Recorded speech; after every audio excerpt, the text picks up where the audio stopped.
Hello बच्चों।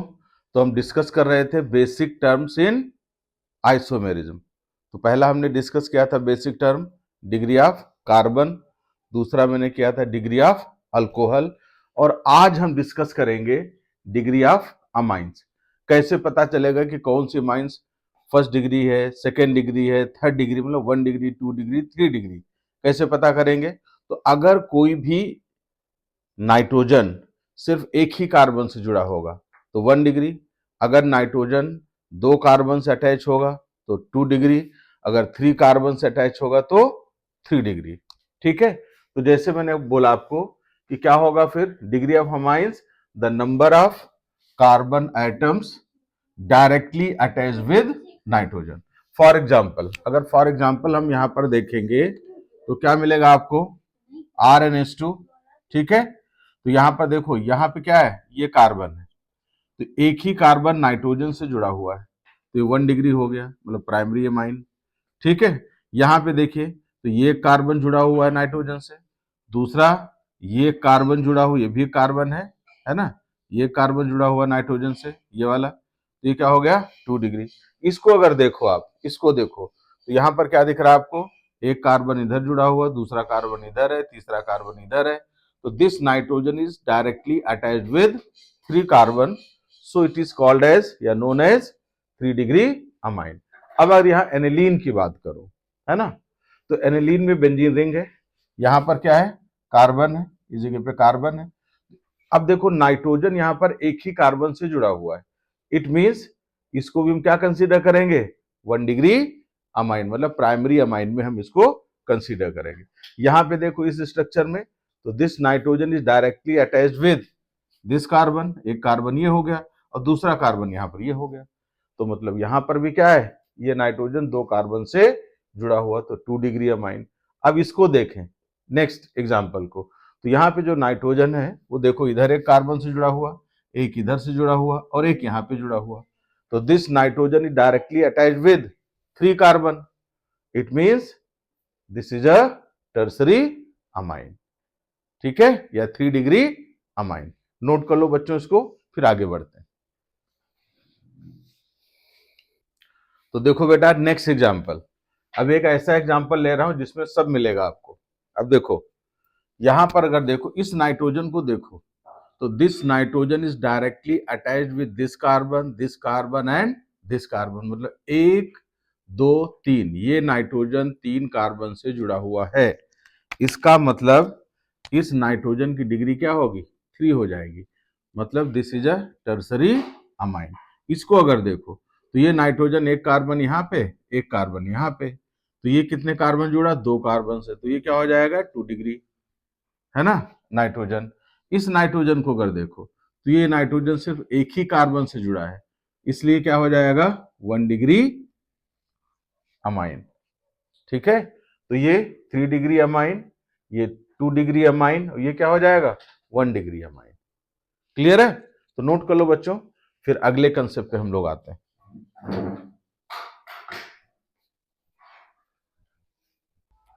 तो देखिए बच्चों, अब नेक्स्ट जो बेसिक टर्म हम लोग देखेंगे ऑफ आइसोमेरिज्म, वो होगा डिग्री ऑफ अनसैचुरेशन। बहुत सारे बच्चे डिग्री ऑफ अनसैचुरेशन में परेशान हो जाते हैं, उनको समझ में नहीं आता कि कैसे हमें कैलकुलेट करना है, इस पे भी क्वेश्चन पूछा जाता है।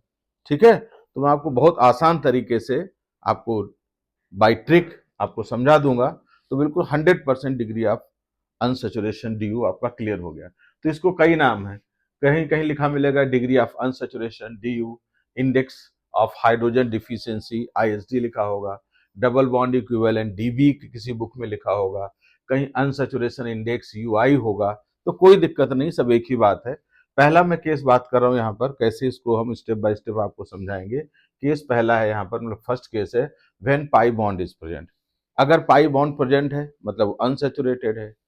अनसैचुरेटेड है तो अगर किसी अनसैचुरेटेड को सैचुरेटेड में कन्वर्ट करना हो तो कैसे कर सकते हैं?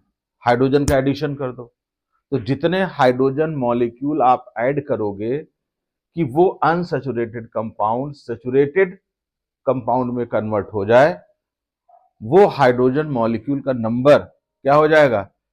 डिग्री ऑफ अनसैचुरेशन हो जाएगा। ठीक है, तो क्या बोला मैंने यहाँ पर कि when pi bond is present तो हम क्या बोल सकते हैं कि degree of unsaturation is equal to number of H2 molecules, number of H2 molecules required, are required कर दो, are required to convert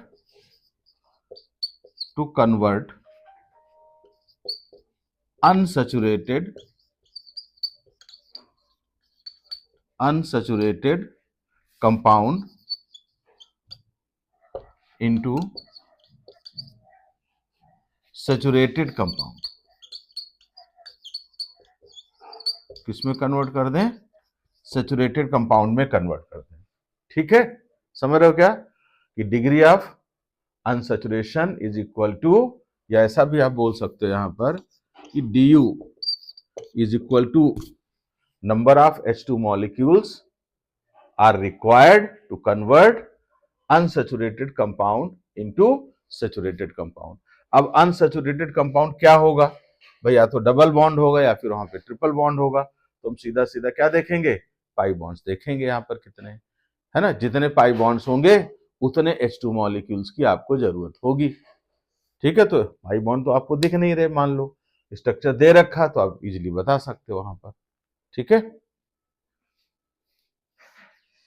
तो पहले नोट कर लो, फिर हम लोग आगे बढ़ते हैं एग्जांपल्स पे। तो देखो बेटा, अब हम लोग डिस्कस करते हैं DU के एग्जांपल्स, है ना?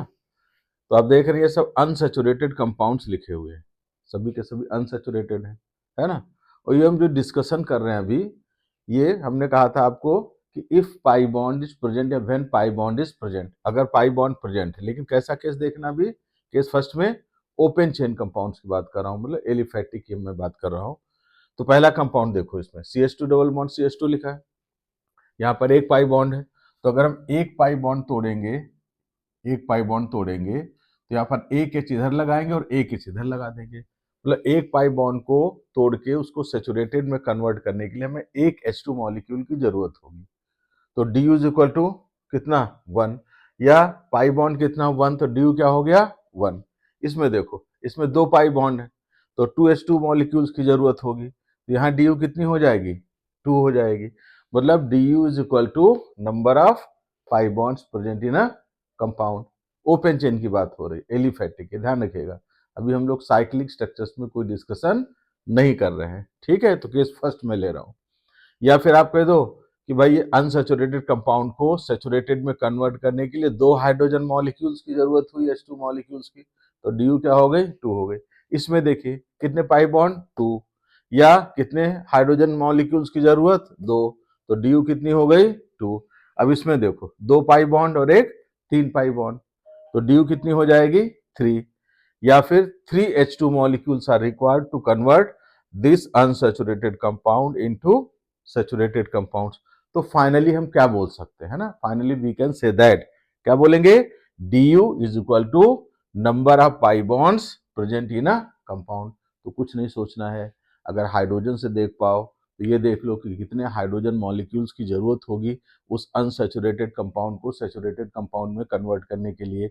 या फिर अगर पाई बॉन्ड आप देख सकते हो तो आप पाई बॉन्ड देख लो, कितने पाई बॉन्ड्स प्रेजेंट हैं, जितने पाई बॉन्ड प्रेजेंट है उतनी DU हो जाएगी।